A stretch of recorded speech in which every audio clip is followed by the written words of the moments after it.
kamu salah kaprah. Nah, ini kalimat yang keluar dari lisan guru kami ketika waktu itu kami ya mengeluh lah, bercerita tentang banyaknya masalah, kemudian udah berusaha ikhtiar lahir batin ini itu dan sebagainya, tapi kok ndak kelar-kelar. Ya, akhirnya kalimat tadi keluar, kamu salah kaprah, bukan begitu caranya. Terus caranya bagaimana? Bismillahirrahmanirrahim. Assalamualaikum warahmatullahi wabarakatuh. Alhamdulillahirabbil alamin. Alhamdulillah wa syukurillah, la haula wala quwata illa billah. Asyhadu an la ilaha illallah wa asyhadu anna Muhammad Rasulullah. Allahumma sholli ala sayyidina Muhammad wa ala ali sayyidina Muhammad. Ya alim ya aziz ya awal ya akhir ya hanan ya manan ya salam ya muhaimin ya razak ya syakur ya arhamar rahimin.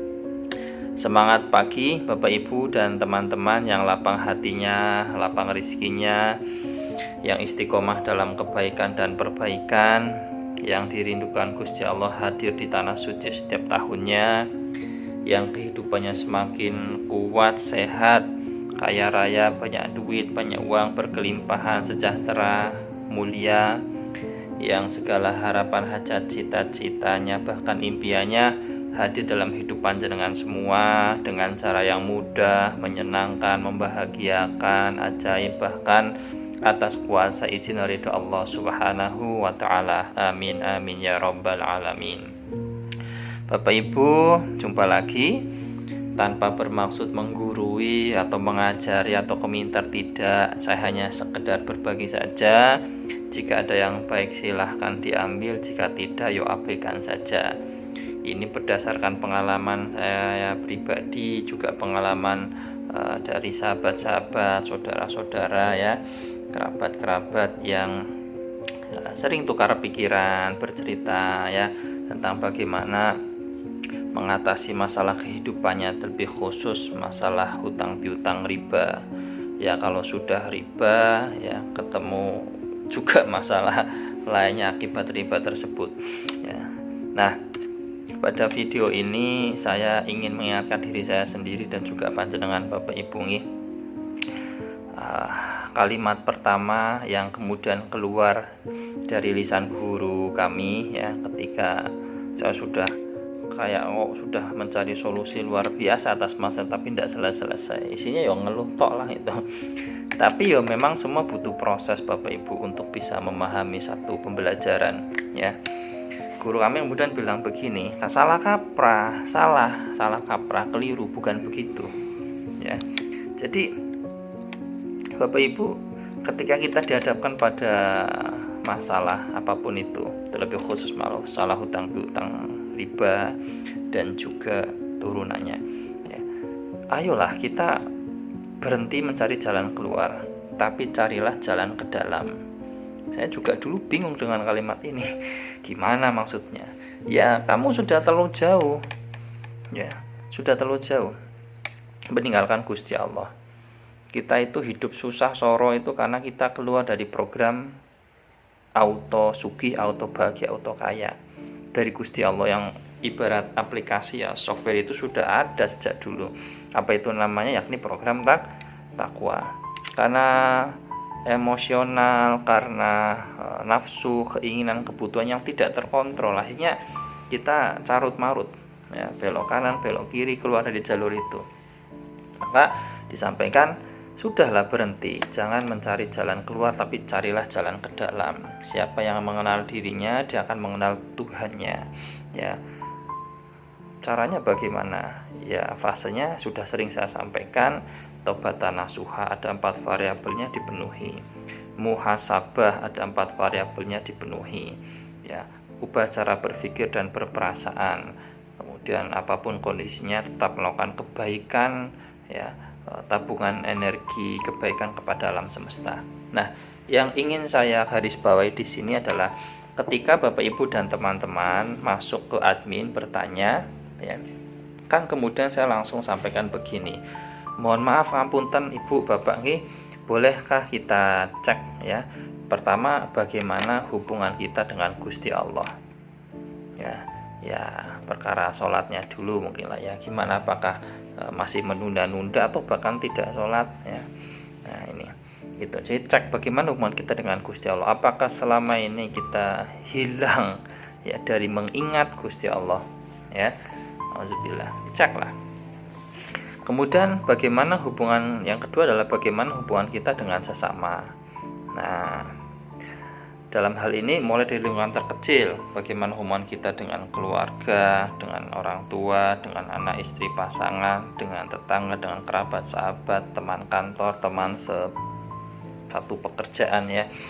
Itu dicek, jangan-jangan memang ada kesalahan, ada dosa, maksiat yang terjadi di sana sehingga itu menghalangi datangnya rezeki, datangnya kebahagiaan ya. Seperti itu. Yang ketiga apa? Cek bagaimana hubungan kita dengan alam raya. Ya, Bapak Ibu, ini luar biasa ya kalau kita bicara tentang alam raya nih. Jadi begini, ada sebuah penelitian ya, saya lupa ya, kalau salah ya mau dikoreksi ya. Jadi satu sayap kepakan kupu-kupu ya, itu berpengaruh loh kepada alam raya ini. Nah, itu hanya satu kebasan sayap kupu-kupu loh. Jadi misalkan satu daerah akan didatangi sebuah angin badai, gara-gara satu kebasan sayap kupu-kupu ini akhirnya tidak jadi ke situ ya. Nah kemudian misal contoh lagi, apakah kita sering sambat atau mengeluh ketika hujan, mengeluh ketika panas juga mengeluh ya. Keluhan itu kan ada energinya, ada vibrasinya. Keluhan itu pasti akan datang kembali kepada kita karena keluhan itu kan dilempar ke alam raya, ada energi yang bekerja. Kalau kita mengeluh hal buruk, hal itu akan kembali dikirim kepada kita. Dunia besar, dunia kecilnya adalah diri kita, pikiran kita ya, seperti itu. Nah itu harus dicek. Kemudian yang terakhir, yang keempat adalah cek hubungan kita dengan diri kita sendiri. Apakah kita pribadi yang optimis, apakah pribadi yang pesimis ya.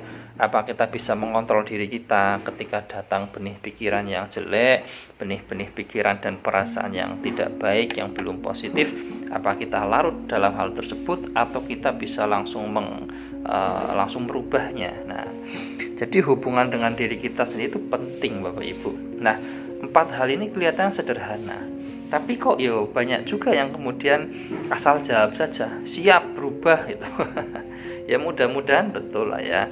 Nah, maka Bapak Ibu dalam proses pembimbingan di kelas MKSO, mekanisme kuantum sus otomatis ya, jalan solusi, jalan keluar atas masalah panjang itu akan muncul dengan sendirinya. Mungkin ketika dalam proses tobatan nasuha, mungkin nanti ketika dalam proses muhasabah, atau dalam proses ubah cara berpikir dan berperasaan, atau dalam proses panjang sedang berbuat sebuah kebaikan. Ini contoh kasusnya sudah banyak Bapak Ibu. Nah oleh sebab itu Bapak Ibu dan teman-teman, sekali lagi dalam setiap tahapan, dalam setiap proses ini tolong betul-betul panjenengan pahami polanya, pahami esensinya ya, itu. Nah kalau panjenengan mendapatkan ini, ahanya itu luar biasa. Kan juga kami sampaikan di awal, ikhtiar lahir itu ya dimaksimalkan ya, bukan kita duduk diam. Makom kita tidak di sana. Mungkin dari beberapa panjang ada yang sudah makomnya situ, duduk diam dapat rezeki ya. Jadi ikhtiar lahirnya itu dimaksimalkan ya, dagang ya, kerja ya, usaha ya. Dan kemudian ikhtiar batinnya diistiqomahkan. Istiqomah itu lebih baik dari 1000 karomah loh Bapak Ibu. Nah ini kalau dikaji lebih dalam luar biasa, vibrasinya itu luar biasa, esensinya luar biasa. Nah dalam proses ikhtiar lahir dan batin tersebut ada 2 hal yang harus dijaga ya. Yang pertama, bebaskan diri dari kemelekatan pada masalah, pada proses, pada hasil. Yang kedua apa? Yang kedua adalah jaga vibrasi berkelimpahan. Ya, kenapa orang kok susah bayar hutang? Kenapa? Karena yang muncul adalah vibrasi kekurangan. Ya, ciri-cirinya masih sering mengeluh, mau berbagi juga masih mikir-mikir. Kemudian kenapa orang yang lagi hutang piutangnya susah balik? Karena ketangkap oleh alam raya, vibrasinya adalah vibrasi kekurangan, ketidakmampuan Nah, ini sudah saya kupas di video yang lain ya. Jadi Bapak Ibu dan teman-teman, ikhtiar kita ini sebenarnya di ranah yang sangat dalam, di ranah batin ya, energi vibrasi.